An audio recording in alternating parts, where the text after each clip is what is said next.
নিৰ্মাণ কৰিম এনেকুৱা ধৰণৰ মন্তব্য আহিছে কাৰণ আজি বিশ্বনাথৰ জাপৰিগুৰিত 170 বিঘা ভূমিত বেদখল মুক্ত কৰাৰ কাৰণে প্ৰশাসনে উচ্ছেদ অভিযান চলাইছিল 8 বজাৰ পৰা সেই উচ্ছেদ অভিযান অব্যাহত আছে আমি দৃশ্যাংশ আপোনালোকক কিছু সময় পূৰ্বে লাইভটোতে দেখুৱাইছিলো এই ধৰণৰ উচ্ছেদ অভিযান চলি আছে কিন্তু যেটো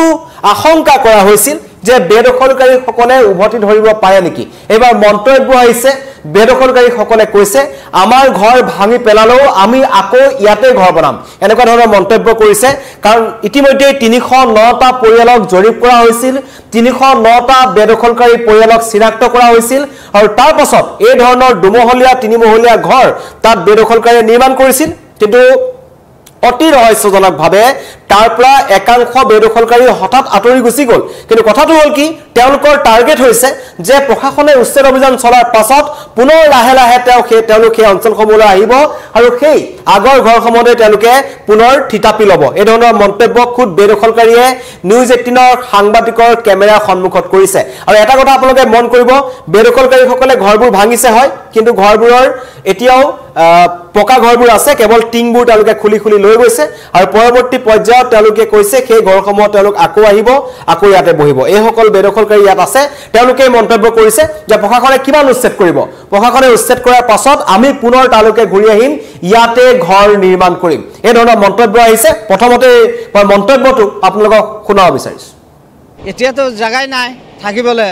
আকৌ উচ্ছেদ কৰি এবিলাক যোৱাৰ পিছত আমি আকৌ ইয়াতে ঘৰ খাজিম ইয়াতে খাজিব ঘৰ এই উচ্ছেদ যে কৰিলে ভাঙি দিছে আকৌ প্ৰশাসন যোৱাৰ পাছত আপোনালোকে ইয়াতে খাজিম নহ'লে উপায় নাই আৰু নহ'লে আমাক চৰকাৰে আইনগত হ'ব জানো আপোনালোকে ভঙাৰ পাছতে যদি আকৌ ইয়াতে ঘৰ খাজে এতিয়া আইনগতটো নহয় কি নহ'লেও আমিতো মৰিবই লাগিব ইয়াতে থাকিম যেতিয়া আমাক গুলি কৰি মাৰি দিব লেটাৰ শেষ একেবাৰে শেষ চৰকাৰে এইটোৱে কৰা বেছি ভাল হ'ব এতিয়া আপোনালোকে ইয়াতে আছে এতিয়াও আছোঁ আৰু থাকিমই এতিয়াতো জাগাই নাই থাকিবলৈ আকৌ উচ্ছেদ কৰি এইবিলাক যোৱাৰ পিছত আমি আকৌ ইয়াতে ঘৰ খাজিম ইয়াতে খাজিব ঘৰ এই উচ্ছেদ যে কৰিলে ভাঙি দিছে আকৌ প্ৰশাসন যোৱাৰ পাছত আপোনালোকে ইয়াতে খাজিম নহ'লে উপায় নাই আৰু নহ'লে আমাক চৰকাৰে আইনগত হ'ব জানো আপোনালোকে ভঙাৰ পাছতে যদি আকৌ ইয়াতে ঘৰ খাজে এতিয়া আইনগতটো নহয় কি নহ'লেও আমিতো মৰিবই লাগিব ইয়াতে থাকিম যেতিয়া আমাক গুলি কৰি মাৰি দিব লেটাৰ শেষ একেবাৰে শেষ চৰকাৰে এইটোৱে কৰা বেছি ভাল হ'ব এতিয়া আপোনালোকে ইয়াতে আছে এতিয়াও আছোঁ আৰু থাকিমই এতিয়াতো জাগাই নাই থাকিবলৈ আকৌ উচ্ছেদ কৰি এইবিলাক যোৱাৰ পিছত আমি আকৌ ইয়াতে ঘৰ খাজিম ইয়াতে খাজিব ঘৰ এই উচ্ছেদ যে কৰিলে ভাঙি দিছে আকৌ প্ৰশাসন যোৱাৰ পাছত আপোনালোকে ইয়াতে খাজিম নহ'লে উপায় নাই আৰু নহ'লে আমাক চৰকাৰে আইনগত হ'ব জানো আপোনালোকে ভঙাৰ পাছতে যদি আকৌ ইয়াতে ঘৰ খাজে এতিয়া আইনগতটো নহয় কি নহ'লেও আমিতো মৰিবই লাগিব ইয়াতে থাকিম যেতিয়া আমাক গুলি কৰি মাৰি দিব লেটাৰ শেষ একেবাৰে শেষ চৰকাৰে এইটোৱে কৰা বেছি ভাল হ'ব এতিয়া আপোনালোকে ইয়াতে আছে এতিয়াও আছোঁ আৰু থাকিমই বেদখলকাৰী মন্তব্য শুনিলে তেওঁলোকে নিজে কৈছে যে তেওঁলোকে তাত বেদখলকাৰী হিচাপে আছিল চৰকাৰী ভূমি তেওঁলোকে বেদখল কৰি বহি আছিল 170 বিঘা ভূমি কেৱল বিশ্বনাথৰ ননকে জাপৰিগুৰি অঞ্চলটোতে 170 বিঘা ভূমি তেওঁলোকৰ দখলত আছিল তেওঁলোকে 20-25 বছৰ ধৰি সেই অঞ্চলসমূহত সেই মাটিসমূহ তেওঁলোকে দখল কৰি ৰাখিছিল আজি যেতিয়া প্ৰশাসনে উচ্ছেদ অভিযান আৰম্ভ কৰিছে কাৰণ তেওঁলোকক 15 দিনৰ ডেডলাইন দিয়া হৈছিল তেওঁলোকক সময়সীমা দিয়া হৈছিল তেওঁলোকক কৈছিল যে 15 দিনৰ সময় আছে আপোনালোকৰ হাতত কাৰণ আপোনালোকে যিখিনি মাটি দখল কৰি ৰাখিছে সেইবোৰ চৰকাৰী মাটি অতি শীঘ্ৰে আপোনালোক তাৰ পৰা আঁতৰি যাওক আৰু প্ৰশাসনৰ উচ্ছেদৰ জাননী পোৱাৰ পাছতে ভয়ত একাংশ বেদখলকাৰী পৰিয়াল তাৰ পৰা আঁতৰি গৈছে হয় কিন্তু বেদখলকাৰীসকলৰ চকু সেই মাটিসমূহৰ পৰা যোৱা নাই তেওঁলোকে আজি এজনে স্পষ্টকৈ কৈ দিলে যে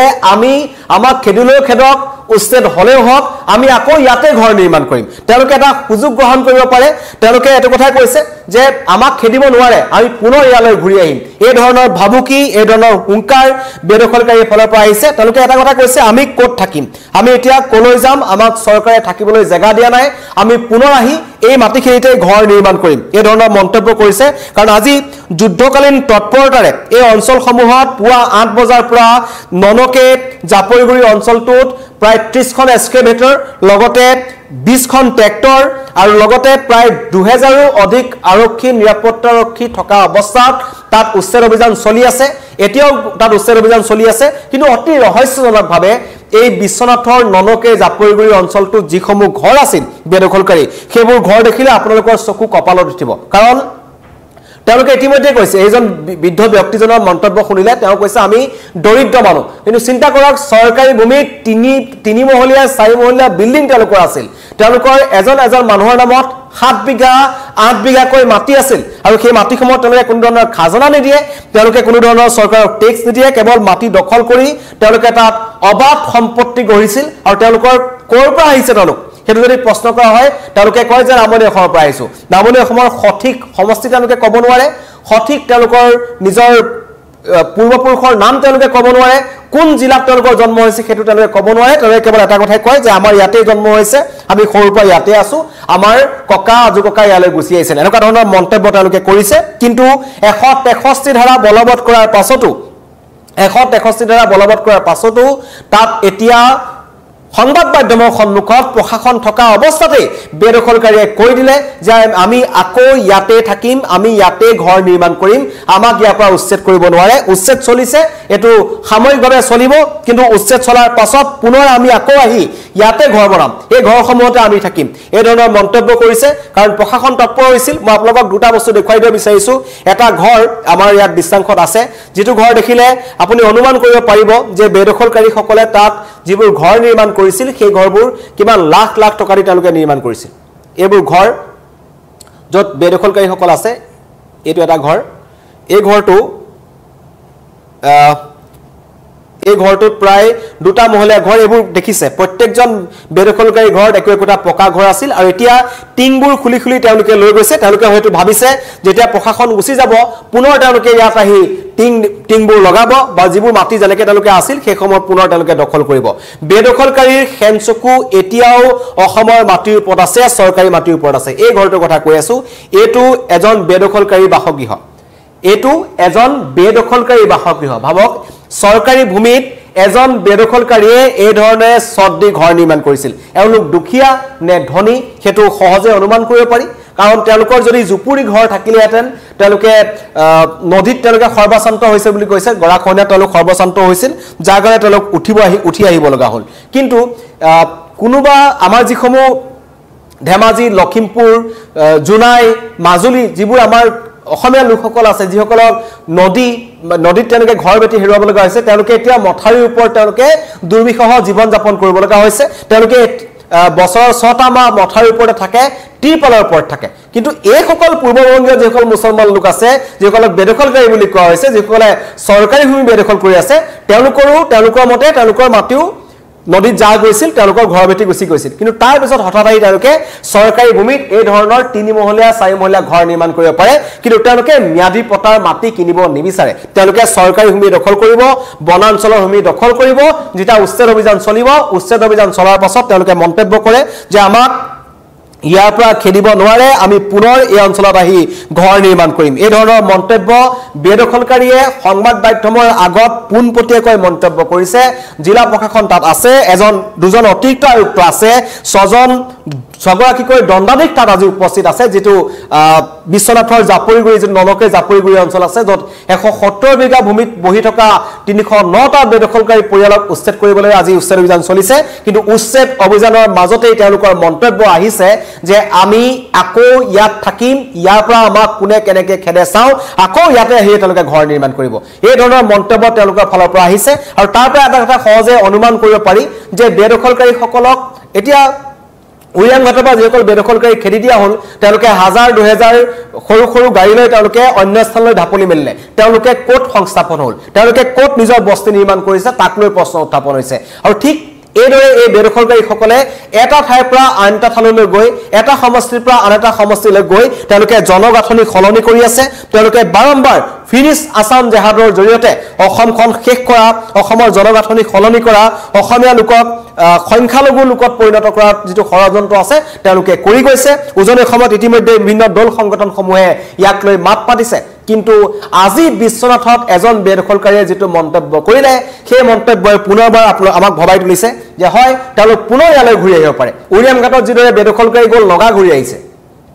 নগাই মাটি দখল কৰিবলৈ বহিছে বিশ্বনাথত কিন্তু অনুৰূপ ঘটনা বিশ্বনাথত এবাৰ বেদখলকাৰী মুকলিমূৰীয়াকৈ কৈ দিলে যে আমি আকৌ ইয়ালৈকে ঘূৰি আহিম আমাক ইয়াৰ পৰা খেদিলে কি হ'ব এনেকুৱা ধৰণৰ মন্তব্য তেওঁলোকে কৰিছে যে আমাৰ থাকিবলৈ জেগা নাই আমি আকৌ ইয়াতে থাকিম আমাক নতুনকৈ আমাক মাটি চৰকাৰে দিয়া নাই তাৰ কাৰণে তেওঁলোকে চৰকাৰৰ দোষাৰোপ কৰিছে জিলা প্ৰশাসনক দোষাৰোপ কৰিছে আৰু তেওঁলোকে এটা কথা স্পষ্টকৈ কৈছে যে দুখনকৈ চৰকাৰ আছিল আগতে অগপ চৰকাৰ আছিল কংগ্ৰেছ চৰকাৰ আছিল তেওঁলোকৰ দিনত আমাক উচ্ছেদ কৰা নাই কিন্তু এতিয়া বিজেপি চৰকাৰৰ দিনত তেওঁলোকক উচ্ছেদ কৰা হ'ল আৰু তেওঁলোকে এটা কথা স্পষ্টকৈ কৈছে আমাৰ থাকিবলৈ জেগা নাই 15 দিনৰ সময়সীমা আমাক দিছিল সময়সীমাৰ পিছত উচ্ছেদ অভিযান চলিছে উচ্ছেদ অভিযান বন্ধ হোৱাৰ লগে লগে পুনৰ সেই অঞ্চলসমূহলৈ ঘূৰি আহিব এই বেদখলকাৰীসকল আৰু এই বেদখলকাৰীসকলে নিজে এই মন্তব্য কৰিছে কেৱল এই মন্তব্য মই কৰা নাই আপোনালোকক মই মন্তব্য শুনালো সেই মন্তব্য এটা কথা স্পষ্ট কৰি দিছে যে বেদখলকাৰীসকলৰ খেনচকু অসমৰ মাটিৰ ওপৰত আছে আৰু অতি ৰহস্যজনক কথা চিন্তাৰ কথা যে এই যি বিশ্বনাথৰ যিটো নলকে জাপুৰিগুৰি অঞ্চল আছে এটা সৰু অঞ্চল সেই অঞ্চলটোত মাত্ৰ 117 বিঘা ভূমিতে আজি বেদখল মুক্ত কৰাৰ চেষ্টা কৰা হৈছে কিন্তু সমগ্ৰ বিশ্বনাথ জিলাখনত 40,000 বিঘা চৰকাৰী ভূমি এতিয়াও বেদখলকাৰীৰ কবলত আছে তেওঁলোকে দখল কৰি ৰাখিছে সেই 4000 বিঘা ভূমিত বহি থকা বেদখলকাৰীসকলৰ সংখ্যা কিমান হ'ব সহজে অনুমান কৰিব পাৰি তেওঁলোক অন্য ঠাইলৈ কেনেকৈ যাব অন্য কোন জিলাত তেওঁলোকে বসতি স্থাপন কৰিব তাক লৈ জিলা প্ৰশাসনক তৎপৰ হ'বলৈ ইতিমধ্যে কৈছে কাৰণ কালি 15 আগষ্টৰ দিনটোত মুখ্যমন্ত্ৰী এটা কথা স্পষ্টকৈ কৈছিল যে এইবাৰ যদি কৰবাত বেদখল হয় তেন্তে কিন্তু জিলা আয়ুক্তসকল জগৰীয়া হ'ব জিলা আয়ুক্তসকল জগৰীয়া হ'ব বুলি কৈছে এতিয়া নলকেৰ পৰা যোৱা 309টা পৰিয়াল হঠাৎ ক'ত যাব কোন কোন সমষ্টিত যাব কোন কোন জিলাত তেওঁলোক বহিব তাৰ ওপৰত কিন্তু জিলা আয়ুক্তই যাতে নজৰ ৰাখে তেওঁলোকৰ ওপৰত যাতে চকু ৰাখে কাৰণ যাতে তেওঁলোকে নতুনকৈ পুনৰ বনাঞ্চলৰ ভূমি বা চৰকাৰী ভূমি দখল কৰিব নোৱাৰে কাৰণ অতি পৰিতাপৰ কথা এতিয়া মুখ্যমন্ত্ৰী তৎপৰ হোৱাৰ পিছত এটা কথা স্পষ্ট হ'ল যে অসমৰ প্ৰায় 90% চৰকাৰী মাটি গ্ৰেজিং ৰিজাৰ্ভসমূহ বিশেষকৈ যিসমূহ পোহনীয়া আমাৰ পশুধন আগতে চৰাবৰ কাৰণে গাঁৱৰ মানুহক দিয়া হৈছিল সেইসমূহ এফালৰ পৰা বেদখলকাৰী কবলত গৈছে অসমীয়া মানুহৰ গাটো ভুল আছে কাৰণ অসমীয়া মানুহে আজি তাৰিখত প্ৰায় 80% মানুহে গৰু ছাগলী পোপাল কৰিবলৈ এৰিলে খেতি কৰিবলৈ তেওঁলোকে বাদ দিলে আৰু যেতিয়া এতিয়া জুইপুৰি হাত পাইছে এতিয়া অসমীয়া জাতি খাৰ পাইছে অসমীয়া মানুহ খাৰ পাইছে কিন্তু সময় এতিয়াও আছে মুখ্যমন্ত্ৰীয়ে কৈছে যদি অনাগত 10-15 বছৰৰ ভিতৰত যদি এই উচ্ছেদ সম্পূৰ্ণকৈ কৰা নাযায় তেন্তে বেদখলকাৰী ইয়াতকৈ বেছিকৈ তেওঁলোকে হুংকাৰ প্ৰদান কৰিব কাৰণ আজি যদি তেওঁলোকে হুংকাৰ প্ৰদান কৰিছে আমি আকৌ ইয়াতে থাকিম ইয়াতে ঘৰ বনাম প্ৰশাসনে উচ্ছেদ অভিযান চলোৱাৰ পাছত আমি পুনৰ ইয়ালৈকে ঘূৰি আহিম এই মন্তব্য কৰিছে বিশ্বনাথৰ নলকে জাপুৰিগুৰিত থকা এজন বেদখলকাৰীয়ে তেওঁ স্পষ্ট কথা কৈছে আমি ক'ত যাম আমাৰ প্ৰশাসনে উচ্ছেদ কৰিলে নহব আমি পুনৰ ইয়ালৈকে ঘূৰি আহিম ইয়াতে আহি ঘৰ নিৰ্মাণ কৰিম ধন্যবাদ